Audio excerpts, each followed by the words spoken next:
The book of Ezekiel chapter 22 verse 30 and 31. हिजकिय्याल की किताब है, उसका 22वां बाब है, उसकी 30 और 31 दो आयात को हम कलाम खुदा में से पढ़ेंगे, सुनेंगे, समझेंगे और सीखेंगे। हिजकिय्याल की किताब पुराने अहदनामा में उसका 22वां बाब है और उसकी 30वीं और 31वीं दो आयाते मुक़द्दसा को कलाम खुदा में से पढ़ेंगे, सुनेंगे, समझेंगे। खुदा के कलाम मुक़द्दस में यूं लिखा है, सुनिए, कलाम खुदा में यूं रकम है, मैंने उनके दरमियान तलाश की कि कोई ऐसा आदमी मिले जो फसील बनाए और उस सरजमीन के लिए उसके रखना में मेरे सामने खड़ा हो ताकि मैं उसे वीरान न करूं पर कोई ना मिला। बस मैंने अपना कहर उन पर नाजिल किया और अपने गजब की आग से उनको फना कर दिया और मैं उनकी रविश को उनके सरों पर लाया। खुदावंद खुदा फरमाता है, कलाम खुदा के पढ़े और सुने जाने पर खुदा की बरकत हो, आमीन। खुदावंद खुदा फरमाता है, क्या फरमाता है खुदा कहता है, मैंने तलाश की कि कोई आदमी मुझे मिले जो उनके लिए मेरे सामने रखना में खड़ा हो। किन के लिए? बागी और सरकश लोगों के लिए, गुनाह में डूबती और मरती हुई दुनिया के लिए, नाफरमानों के लिए, बागियों के लिए, वो जो खुदा का इनकार करते हैं, वो जो खुदा से नावाकिफ हैं। खुदा कहता है, मैंने तलाश की कि कोई एक मुझे मिल जाए जो उनके लिए रखने में खड़ा हो, लेकिन कोई ऐसा नहीं मिला। याद रखिए, बनी इस्राइल को बनाने का, बनी आदम को बनाने का, बनी नू इंसान को बनाने का खुदा का जो मंसूबा था, वो कतई ये नहीं था कि खुदा इंसान को तबाह करे। खुदा ने फ़कत एक दफ़ा दुनिया को तबाह किया है, फ़कत एक दफ़ा। कब? नूह के तूफ़ान के वक्त, क्योंकि उस वक्त भी इंसान की नाफरमानी हद क्रॉस कर गई थी, ह्यूज हो चुकी थी, और उसके लिए खुदा को ऐसा करना पड़ा। लेकिन उसके बाद खुदा ने अपने बंदा नूह से वादा किया कि मैं आगे को ऐसा हरगिज़। लेकिन इसका मतलब ये नहीं है कि इंसान बदी में बढ़ता चला जाए और खुदा खामोश रहे। खुदा इंसान से प्यार करता है लेकिन गुनाह से नफ़रत करता है। इंसान से उसको मोहब्बत है, वो चाहता है इंसान उसकी आंखों में के सामने रहे, वो चाहता है कि इंसान उसकी हुजूरी में रहे, वो चाहता है कि इंसान उससे मोहब्बत भरी बातें करता रहे, अपने दिल का हाल उसको सुनाए और खुदा अपने दिल का हाल इंसान को सुनाए। वो चाहता है ये इंटीमेसी बनी रहे। लेकिन बहुत दफ़ा हमारी खुद इन्हिसारी, हमारी हट दर्मी, हमारी खुद गर्जी, हमारी सरकशी, जैसे यहाँ पर जिक्र है, हमें खुदा से जुदा करने में कोई कसर नहीं छोड़ती। और ये बात खुदा को नहायत अफसुर्दा करती है, बेचैन करती है, परेशान करती है। और जब खुदा इंसानों की नाफरमानी और इनकी बगावत और इनकी सरकशी से तंग आ जाता है, अफसुर्दा हो जाता है, उदास हो जाता है, तो फिर खुदा क्या करता है? सुनिए ज़रा, यशायाह की किताब है, उसका पहला बाब है, उसकी पहली आयत से लेकर 6ठी आयत तक पढ़िए। आपको यहाँ मिलेगा कि खुदा जब इंसानों से तंग आ जाता है, इंसान अपनी हट दर्मी से बाज नहीं आता, इंसान अपनी खुद गर्जी, सरकशी और बगावत से बाज नहीं आता, तो फिर वो कौन है जिसके साथ खुदा बात करता है? सुन ए आसमान सुन ए आसमान और कान लगा और कान लगा ए जमीन ए जमीन के खुदावंद यूं फरमाता है खुदावंद यूं फरमाता है ਜਦੋਂ खुदा इंसाना को अक जाता है, जब उसका दिल इंसानों से बेजार हो जाता है, जब उसका दिल इंसानों से भर जाता है, अफसुर्दा हो जाता है, तो फिर खुदा इंसानों के साथ बात नहीं करता, फिर अपनी क्रिएशन के साथ बात करता है, फिर आसमानों के साथ बात करता है, फिर ज़मीन के साथ बात करता है और कहता है सुन ए आसमान और ए ज़मीन कान लगा कि मैंने इन बच्चों को खुदावंद यूं फरमाता जी? है कि मैंने लड़कों को पाला मैंने इन लड़कों को पाला और पोसा और पोसा है, पर उन्होंने मुझसे सरकशी की। मुझसे सरकशी की। आपकी सारी जरूरतें पूरी करता है वो, सारी जरूरतें। आप सो जाते हैं, आपको नहीं पता होता कि कल को कहां से मुहैया होगा। खुदावंद यीशु मसीह ने कहा कल अपनी फिक्र आप करेगा। मुक्तिदाता है वो, यहोवा यरी उसका नाम है। वो आपकी सारी जरूरतें पूरी करने पर कादिर है। कहता है मैंने इन लड़कों को पाला और पोसा, लेकिन ਤੁਹਾਡਾ रिस्पॉन्स की ਹੁੰਦਾ है खुदा वास्ते? आपका जवाब क्या होता है खुदा को? आपका रद्द अमल क्या होता है खुदा के लिए? जरा सुनिए, थोड़ा पीछे से पढ़िए। मैंने इन लड़कों को पाला और पोसा, मैंने लड़कों को पाला और पोसा जी, पर उन्होंने मुझसे सरकशी की। तुसी नहीं दुआ कर दे, तुसी नहीं गिरजे जाते, तुसी नहीं बाइबल पढ़ दे, तुसी नहीं वर्शिप कर दे, खुदा क्या कहता है आपको? सिर पाड़ देता है, टांगे तोड़ देता है आपकी?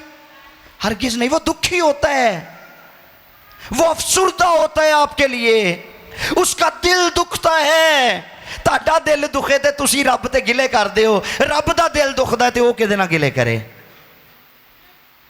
वो आसमानों से कहता है, वो ज़मीन से कहता है मैंने इन लड़कों को पाला और पोसा, लेकिन इन्होंने मुझसे सरकशी की। आगे पढ़िए। बैल अपने मालिक को पहचानता है, बैल अपने मालिक को पहचानता है, और गधा अपने साहब की और चरनी गधा को, अपने साहब की चरनी को, लेकिन बनी इसराइल नहीं जानते मेरे लोग कुछ नहीं सोचते। तुसी सोचते ही नहीं बिल्कुल भी कि खुदा क्या सोचेगा। हमें एक ही फिक्र लगी रहती है, इंसान क्या सोचेंगे। सानू लोगों का डर चढ़िया रहता है। हाँ जी, हाय जब मैं भैड़े कपड़े पाले तो लोग की सोचणगे, मेरिया जराबां पाटियां हुई तो लोग की सोचणगे। कभी यह भी सोचा है कि अगर आज मैंने दुआ ना की तो खुदा क्या सोचेगा? अगर आज मैंने कलाम ना खोला तो खुदा क्या सोचेगा? अगर आज मैंने रोज़ा ना रखा तो खुदा क्या सोचेगा? अगर आज मैं उसके हुजूर ना झुकी तो खुदा क्या सोचेगा? खुदा कहता तुहाडे नालों ते जानवर चंगे ने। गधा अपने मालिक की चरनी को पहचानता है, लेकिन तुम कुछ नहीं सोचते। बगावत है, सरकशी है। जी पढ़िए आगे। खताकार गरो, खुदा ने आह भरी है, आह, और ये आह रूहुल कुद्स की आह है। रूहुल कुद्स आहें भरता है। पता है रोमियो के खत में लिखा है जिस तौर पर हम दुआ करना नहीं जानते, रूह खुद आहें भरना रूहुल कुद्स का काम है। जब वो इंसानों की बगावत देखता है, सरकशी देखता है, तो आह भरता है। अब सुनिए आगे जरा, आह भर कर क्या कहता है खुदा? खताकार गरो, खताकार गिरोह, बदकारी से लदी हुई कौम, बदकारी से लदी हुई कौम, बदकारों की नस्ल, मकार औलाद, जिन्होंने खुदावंद को तर्क किया, इस्राइल के कुद्दूस को हकीर जाना, और गुमराह और बरगश्ता हो गए। तुम क्यों ज्यादा बगावत करके और मार खाओगे। तमाम सर बीमार है और दिल बिल्कुल सुस्त। है बीपी लो हो गया है, दिल सुस्त हो गया है, तो जो सिर नूं बुखार चढ़ जाए तो फिर तुसी हिल भी नहीं सकते। सर बिल्कुल बीमार है और दिल सुस्त हो चुका है, फिर पढ़िए, तलवे से लेकर चांदी तक उसमें कहीं सेहत नहीं, कहीं सेहत नहीं, पूरा जिस्म बीमार है जी। फक्त जख्म और चोट, जख्म और चोट और सड़े हुए घाव और सड़े हुए घाव ही हैं जो ना दबाए गए, जो ना दबाए गए, ना बांधे गए, ना बांधे गए, ना तेल से नरम किए ना गए तेल हैं। से नरम किए गए हैं। खुदा कहता है सर से लेकर पांव के तलवों तक, तलवों से लेकर चांदी तक कहीं सेहत नहीं है। मैं जिस हिस्से को देखता हूं वहां गुनाह छुपा हुआ है, जिस हिस्से को देखता हूं वहां सरकशी छुपी हुई है, जिस हिस्से को देखता हूं वहां बगावत छुपी हुई है। इसलिए वो कहता है मैंने तलाश की कि कोई आदमी मिल जाए जो रखने में खड़ा हो, लेकिन मुझे एक भी नहीं मिला, एक भी नहीं मिला। खुदा को आज मीडिएटर्स की ज़रूरत है। मीडिएटर कहते हैं दरमियानी को, दरमियानी की ज़रूरत है, काउंसलर की ज़रूरत है खुदा को, जो काउंसलिंग करे। जैसे रूहुल कुद्स आहें भरता है, ऐसे ही लोगों की आज खुदा को ज़रूरत है कि वो दूसरों के लिए आहें भरे। असी अपने लिए तो हावां भरते रहने आ, असी दूजियां लिए हावां नहीं भरते। ठीक, पौलुस रसूल इफिसियों के ख़त में कहते हैं इसी सबब से जागते रहो कि मुकद्दसों के लिए बिलानागा, मुकद्दसों के लिए बिलाना। हुण जिन्हें अपने लिए दुआ नहीं करनी उन्हें मोयां लिए करनी है ना। जो अपने लिए दुआ नहीं करता वो किसी के लिए। अब किसी में पौलुस ने तो मुकद्दसों का जिक्र किया है कि मुकद्दसों के लिए दुआ करो। अब जो अपने लिए दुआ नहीं करता वो मुकद्दसों के लिए क्या दुआ करेगा।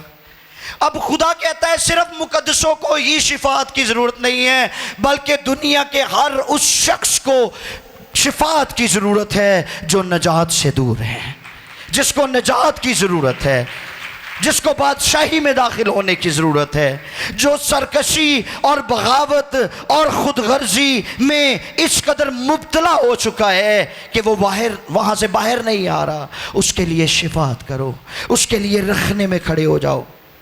यशाया की किताब उसका 59वां बाब है, आयजाया चैप्टर 59 उसकी 16वीं आयत है।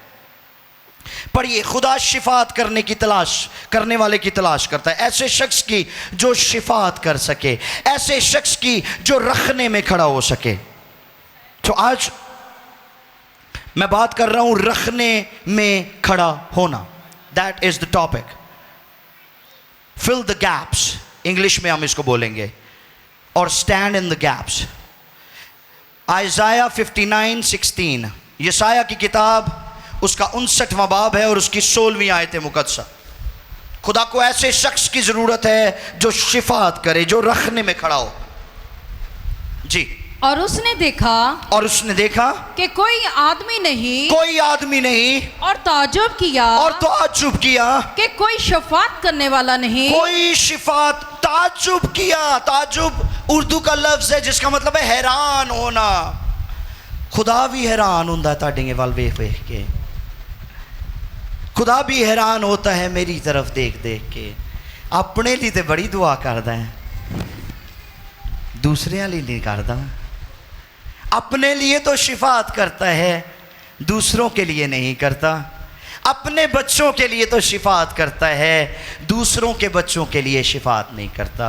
अपनी बीवी के लिए तो शिफात करता है, लोगों के घरानों के लिए, दूसरों के घरानों के लिए शिफात नहीं करता। अपने वालदैन के लिए तो शिफात करता है, दूसरों के वालदैन के लिए शिफात नहीं करता। खुदा तो मुताज्जुब है, खुदा ताज्जुब करता है, खुदा हैरान होता है जी कि कोई शिफात करने वाला नहीं, कोई शिफात करने वाला नहीं। इसलिए उसी के बाजू ने जी उसके लिए नजात हासिल की और उसी की रास्तबाजी ने उसे संभाला, उससे संभाला। सो खुदा तलाश करता है, खुदा मुतलाशी है। खुदा को ज़रूरत है ऐसे लोगों की जो दूसरों के लिए शिफात करें, जो दूसरों के लिए रखने में खड़े हों। लौदीकिया की कलीसिया को खुदा ने पैगाम दिया, मुकाशफा 3 14वीं आयत से 16वीं आयत तक।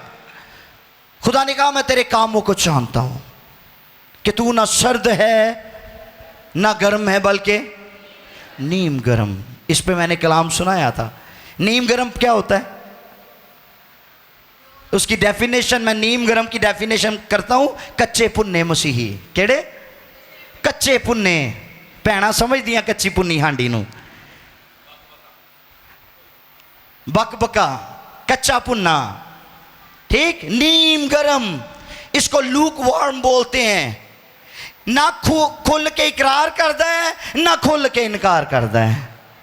खुदा कहता है काश तू सर्द होता तो मैं अपने कलाम के कोयले से, अपने कलाम की आग से तुझे दहका लेता, और अगर तू सरगर्म होता तो फिर मेरे दिल के करीब रहता। लेकिन अब तू ऐसी हालत में है कि मैं तुझे अपने मुंह से निकाल फेंकने को। अब ऐसे लोग जो नीम गर्मी की हालत में हैं, क्या हमें उस हालत में उनको रहने देना चाहिए? कलीसिया कहती सानू की लगे, हमें क्या, जिथे कोई लगा लगा रवे। क्यों लगा रवे?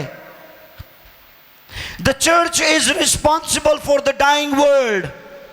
मरती हुई दुनिया के लिए कलीसिया जिम्मेदार है, और ये जिम्मेदारी खुदा ने कलीसिया को दी है। वो तलाश करता है ऐसे लोगों की जो शिफात करें।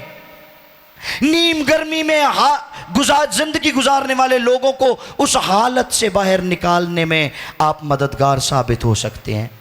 आमीन। यहूदा के खत में लिखा है, उन्हें जो आग में है झपट कर निकाल लो। कौन सी आग?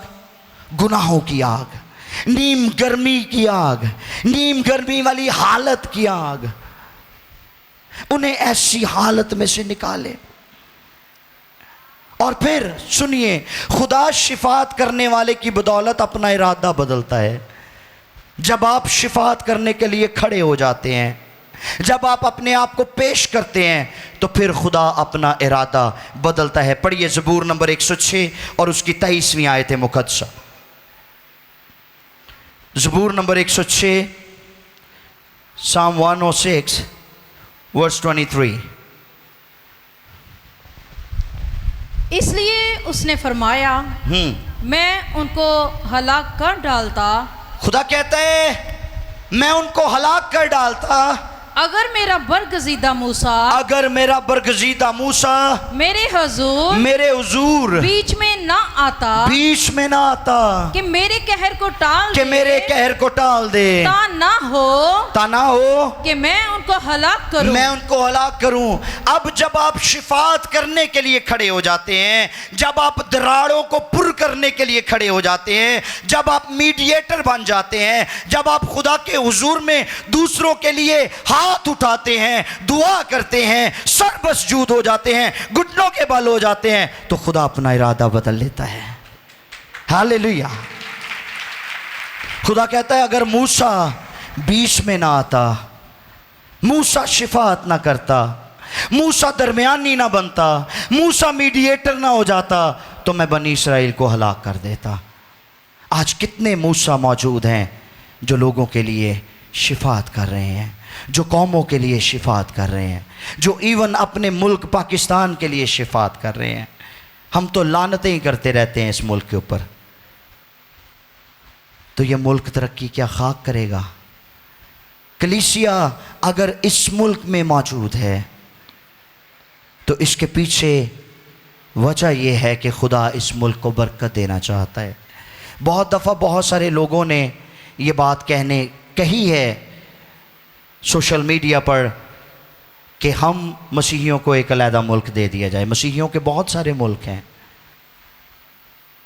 लेकिन क्यों खुदा ने मसीहियों को इस मुल्क में स्पेसिफिकली रखा है?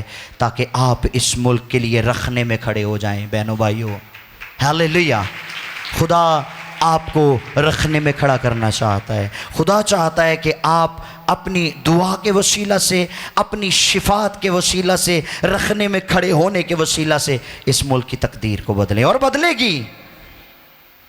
बदलेगी अगर आप दुआ करना शुरू करेंगे, अगर आप पॉजिटिव हो जाएंगे तो खुदा ऐसा मुमकिन करेगा। आमीन।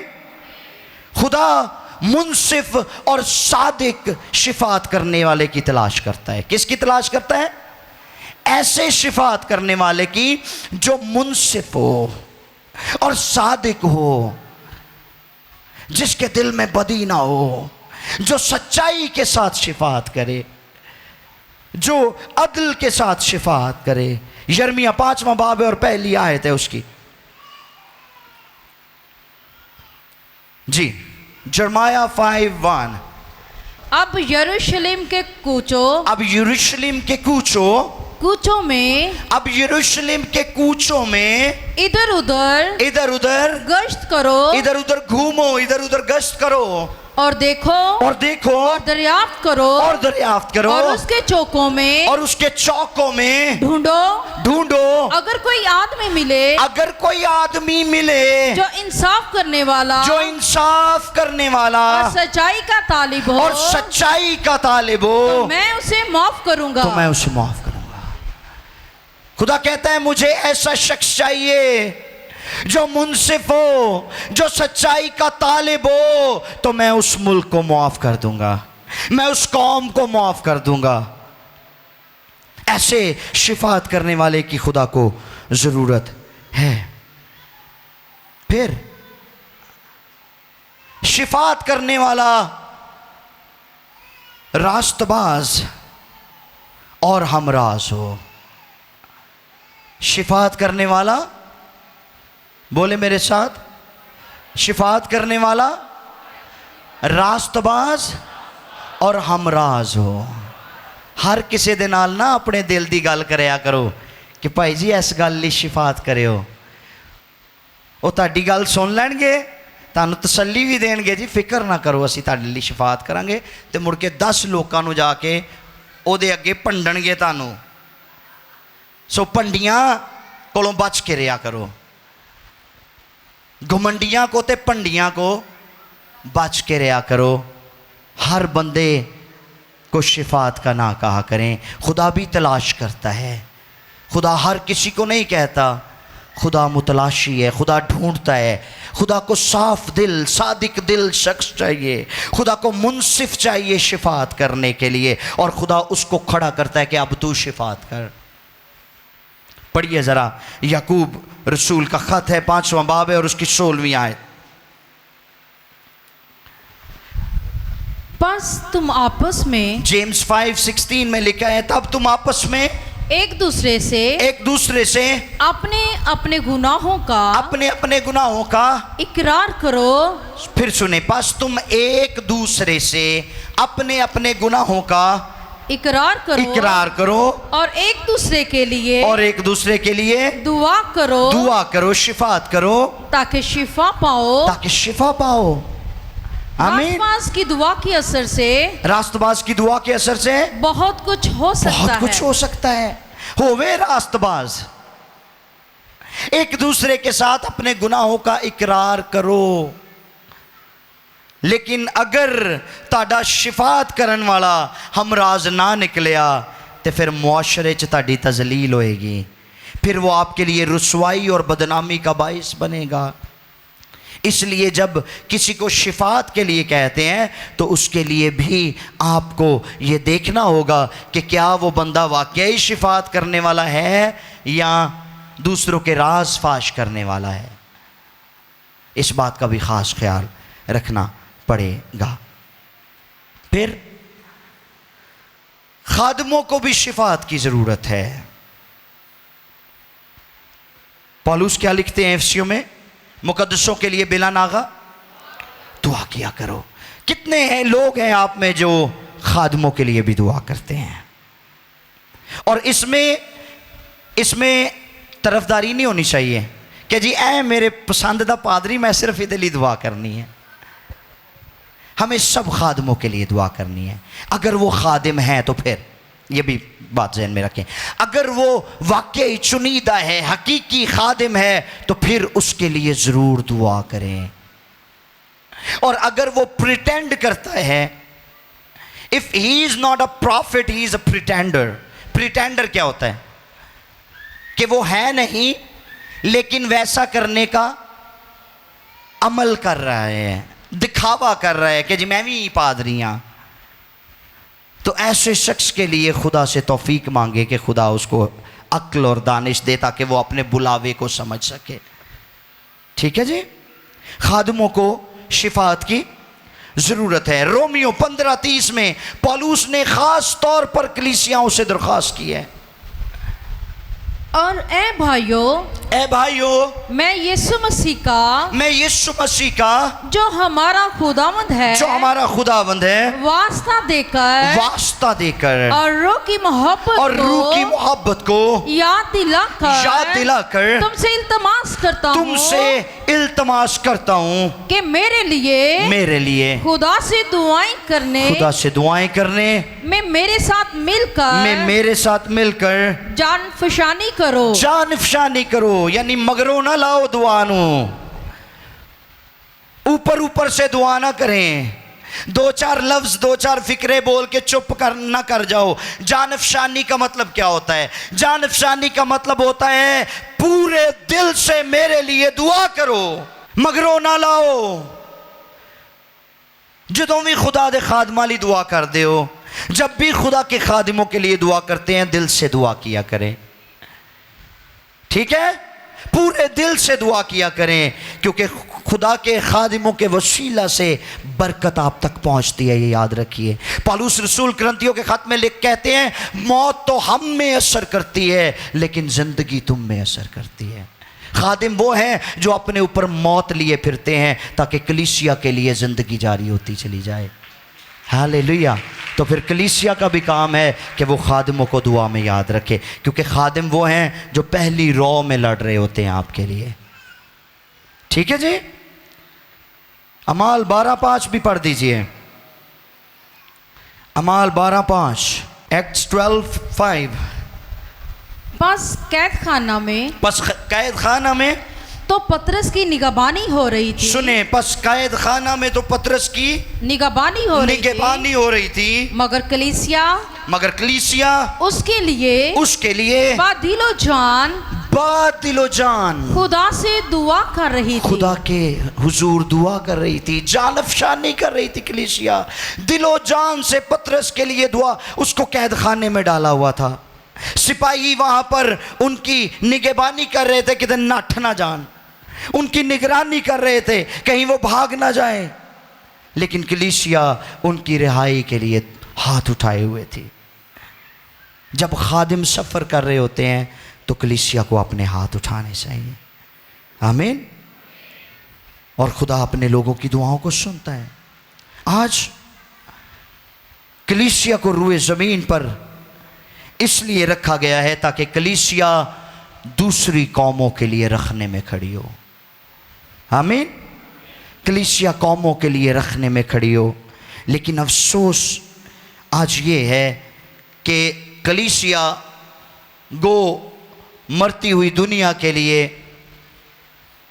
एक उम्मीद का काम कर रही है, क्योंकि कलीसिया के पास खुशखबरी है। मैं इसलिए ये बात कह रहा हूँ, कलीसिया इसलिए मरती हुई दुनिया के लिए उम्मीद है क्योंकि कलीसिया के मुंह में खुशखबरी का कलाम है, कलीसिया के मुंह में बरकत का कलाम है, कलीसिया के मुंह में जिंदगी का कलाम है, कलीसिया के मुंह में मौजों का कलाम है, कलीसिया के मुंह में शिफा का कलाम है, कलीसिया के मुंह में शिफात का कलाम है। इसलिए कलीसिया मरती हुई दुनिया के लिए आखिरी उम्मीद है। लेकिन अगर कलीसिया सो गई तो ये दुनिया तबाह हो जाएगी।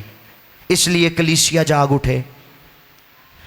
कलीसिया के पास वक्त बहुत थोड़ा है, क्योंकि वक्त आ रहा है, यीशु आ रहे हैं बहुत जल्द कलीसिया को उठाने के लिए। और जिस रोज़ कलीसिया उठाई जाएगी उस दिन रूहुल कुद्स भी साथ चला जाएगा, और जब रूहुल कुद्स चला जाएगा, कलीसिया चली जाएगी, तो इस दुनिया में एक बहुत बड़ी तबाही होने को है। मैं आपको इनकरेज करना चाहता हूँ आज सुबह, आप इस दुनिया को उस बड़ी तबाही से बचा सकते हैं। आप रखने में खड़े हो सकते हैं, आप इन दरारों को पुर कर सकते हैं, आप शिफात कर सकते हैं, क्योंकि खुदा ने इसीलिए आपको रूए ज़मीन पर रखा और मुकर्रर किया है। इसीलिए उसने आपको अपने एम्बेसडर्स बनाया है, उसने आपको अपने एलची बनाया है, उसने आपको अपने कासिद बनाया और भेजा है। रोमियो के ख़त में लिखा है जब तक भेजे ना जाएं मुनादी क्यों करेंगे। इसलिए यीशु मसीह ने खुद भेज दिया। उसने कहा मैं तुम्हें हुक्म देता हूँ, जाओ सारी कौमों में इंजील की मुनादी करो और उन्हें बाप और बेटे और रूह कुद्स के नाम से बपतिस्मा दो।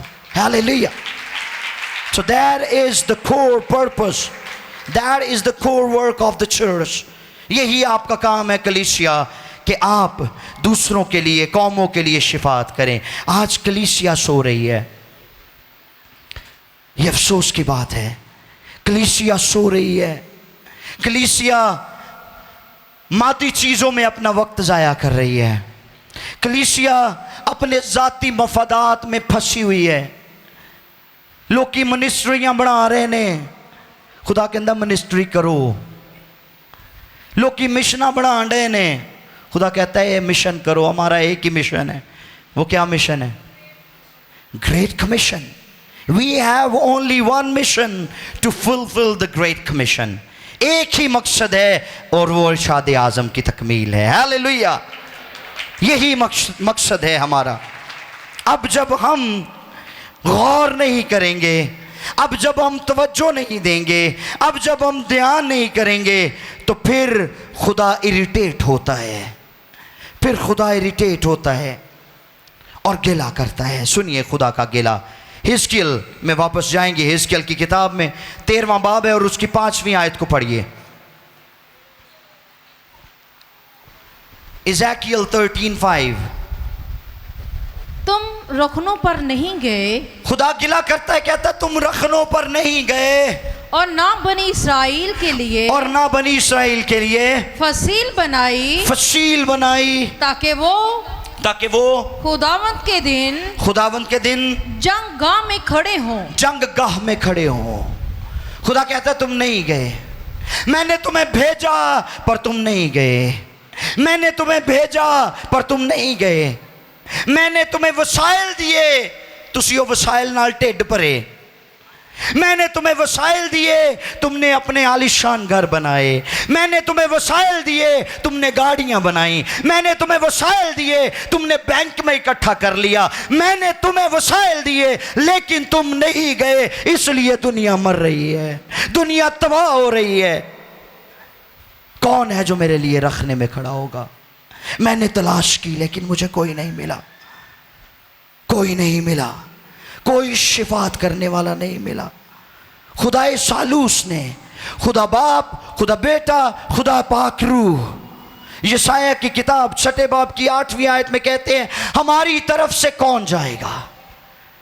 खुदाए सालूस का इन्विटेशन, पाक तसलीस का इन्विटेशन, खुदा बाप, खुदा बेटा, खुदा रूह कुद्स, यहाँ पर हम लिखा है। खुदा ने कभी फरिश्तों को अपने साथ हम कहने की इजाज़त नहीं दी। ये खुदा सालूस है जो कहता है हमारी तरफ से कौन जाएगा, मैं किसको भेजूं। यशायाह ने इस खुदा के इन्विटेशन को कबूल किया और वो कहता है मैं जाऊंगा। उस वक्त मैंने खुदावंत की आवाज सुनी, उस वक्त मैंने खुदावंत की आवाज सुनी। यशायाह कहते हैं जिसने फरमाया मैं किसको भेजूं, मैं किसको भेजूं। और हमारी तरफ से, इससे पहले खुदा कहता है मुझे कोई आदमी नहीं मिला। I found him everywhere but I found nobody। मैंने उसे हर जगह तलाश किया, मुझे कोई नहीं मिला। अब कहता है हमारी तरफ से कौन जाएगा। ओपन इन्विटेशन है, खुला ऐलान है, ऐलान आम है। Who is ready to go for us? कौन हमारे लिए जाएगा, कौन हमारी तरफ से जाएगा। यशायाह क्या कहते हैं? उस वक्त मैंने खुदावंत की आवाज सुनी जी, जिसने फरमाया हाँ जी, मैं किसको भेजूं, किसको भेजूं, और हमारी तरफ से कौन जाएगा, कौन जाएगा। तब मैंने अर्ज की मैं हाजिर हूँ, I am available Lord, मुझे भेज। I am present, मुझे भेज, मैं तेरे लिए हाजिर हूँ। हालेलुया। यशायाह कहते हैं मैं हाजिर हूँ, कोई और जावे तो भवे ना जावे, मैं हाजिर हूँ। फरिश्ता जब गिडियन के पास आया, जिदाऊन के पास, तो वो मैं के कोल्लू में गेहूं झाड़ रहा था। मैं के कोल्लू में क्या होता था? अंगूर रोंदे जाते थे, मैं निकलती थी, मैं दे कोल्लू च मैं निकलती सी। वहाँ पर कभी भी गंदम नहीं झाड़ी जाती थी। गंदम कहाँ झाड़ते हैं? पैलियाँ च, फील्ड में। अब वो बंदा कहाँ पर झाड़ रहा है गंदम? मैं के कोल्लू में। He was doing a pretty good job, बड़ा अच्छा काम कर रहा था, लेकिन गलत जगह पर, ठीक, छुप रहा था, डरपोक था, डर रहा था। फरिश्ता आता है, उसको कहता है जा बनी इसराइल को बचा, बनी इसराइल को मदियानियों के हाथ से छुड़ा। वो कहता है मेरे अंदर कैपेसिटी नहीं है। फरिश्ता उसको कहता है you are the mighty man of valours, तू जबरदस्त सूरमा है। वो कहता है मैं नहीं हूं। मूसा को खुदा कहता है जा मेरे लिए बनी इसराइल को छुड़ा। वो कहता है खुदावंद मैं नहीं जा सकता, मैं तोतला हूं, I am slow in speech. आड़ आड़ के बोलना वा, एक लफ्ज बोलना वा तो दूजा जिनी देर तक बोलना दिल करे बस लंघ जावे।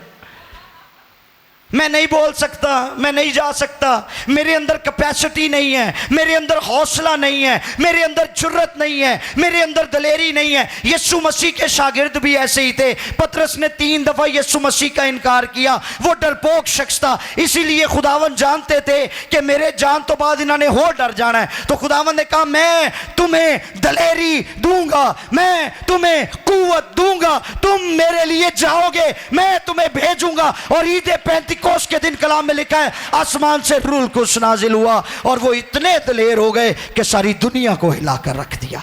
हालेलुया। यशाया कहता है मैं जाऊंगा। आज आपके लिए चैलेंज है, आप में से कौन जाएगा? कौन तैयार है? कौन शिफात करेगा? कौन रखने में खड़ा होगा? अगर आपके खानदान को शिफात की ज़रूरत है तो यशाया की तरह कहे मैं हाजिर हूं। अगर किसी के शौहर, बीवी, बच्चे, कलीसिया, ख़ानदान, मुआशरे के लिए रुसवाई का बायस बन रहे हैं या बन चुके हैं तो कहिए मैं रखने में खड़ा होऊंगा, कहिए मैं जाऊंगा। आइए आज सुबह अपने आप को पेश कर दें। अगर आपका कारोबार बढ़ने की बजाय कम हो रहा है, बढ़ोतरी की बजाय उसमें घाटा आ रहा है, तो शिफात की जरूरत है। अगर आपके काम पर आपका मालिक या आपके कोलीग्स आपको टफ टाइम दे रहे हैं तो शिफात की जरूरत है। अपने आप को अवेलेबल करिए। ये कराहती हुई दुनिया, गुनाह में मरते हुए लोग खुदा के बेटों के जाहिर होने का इंतजार कर रहे हैं। They are waiting for the sons of God to be appeared. लूका की इंजील उसके 4 बाब की 18वीं आयत में यीशु मसीह ने फरमाया खुदावंद का रूह मुझ पर है, उसने मुझे भेजा है कि कैदियों को रिहाई और अंधों को बिनाई पाने की खुशखबरी दूं और खुदावंद के साले मकबूल की मुनादी करूं। यीशु हमारा मीडिएटर बना, यीशु हमारे लिए रखने में खड़ा हुआ। यीशु ने हमारे लिए वो किया जो हम नहीं कर सकते थे। हमारी निजात मुफ्त है मगर सस्ती नहीं है, क्योंकि यीशु ने उसके लिए पे किया है। हालेलुया। पहला पतरस 2 बाब की 24वीं आयत में लिखा है वो आप हमारे गुनाहों को लेकर सलीब पर चढ़ गया, वो आप हमारे गुनाहों को अपने बदन पर लिए हुए सलीब पर चढ़ गया ताकि हम गुनाहों के एतबार से मरकर रास्तबाजी के एतबार से जी उठे और उसी के मार खाने से तुमने। अगर यीशु हमारा मीडिएटर है तो आइए हम भी इस दुनिया के लिए, इन कौमों के लिए, इन मुआशरों के लिए, इन सकाफतों के लिए मीडिएटर का काम करें।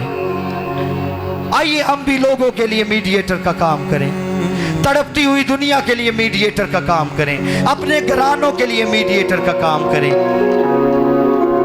अगर किसी की बीवी खुदा से दूर है तो वो शौहर अपनी बीवी के लिए रखने में खड़ा हो जाए।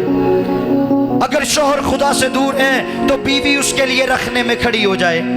अगर बच्चे खुदा से दूर हैं तो वालिदैन अपने बच्चों के लिए रखने में खड़े हो जाएं। अगर वालिदैन खुदा से दूर हैं तो बच्चे अपने वालिदैन के लिए रखने में खड़े हो जाएं। आइए एक दूसरे के लिए शिफात करें।